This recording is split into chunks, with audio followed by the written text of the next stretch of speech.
तर अंजली दमानिया यांचे आरोप जे ते दादांत खोटे आहेत असं मंत्री धनंजय मुंडेंनी म्हटलंय। आणि यावेळी मुंडेंनी दमानियांचा उल्लेख बदनामिया असाही केलेला आहे। बदनामियांना आरोप करण्यासाठी कुणी काम दिलंय का असा सवाल धनंजय मुंडेंनी विचारलाय। तसंच मुख्यमंत्री आणि अर्थमंत्र्यांच्या संमतीनंच धोरण बदलल्याचा दावाही मुंडेंनी केलेला आहे।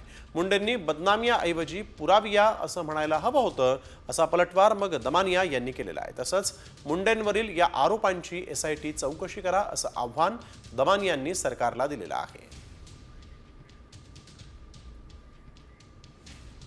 अंजलीताई बदनामियांना माझ्यावर सातत्याने आरोप करण्याचे काम ज्यांनी कुणी दिले असेल, माझ्यावर सातत्याने आरोप करायचे काम ज्यांनी कुणी दिले असेल त्यांना व अंजलीताई दमानियांना माझ्याकडून शुभेच्छा आहेत। साप साप साप म्हणून भुई थोपाटणं, मीडियामधून सनसनाटी निर्माण करणं आणि एखाद्याचा मीडिया ट्रायल करून संबंध राजकीय आणि सामाजिक जीवन संपवणं हे एवढं सोपं नसतं।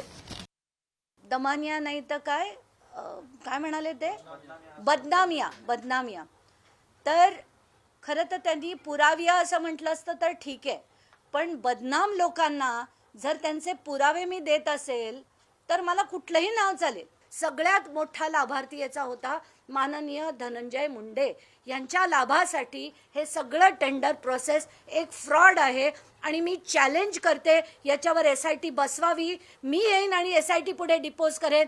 चुकले ना तर अक्षरशः याच्या पुढे मी कधीही कुठलीही गोष्ट एक्सपोज करणार नाही।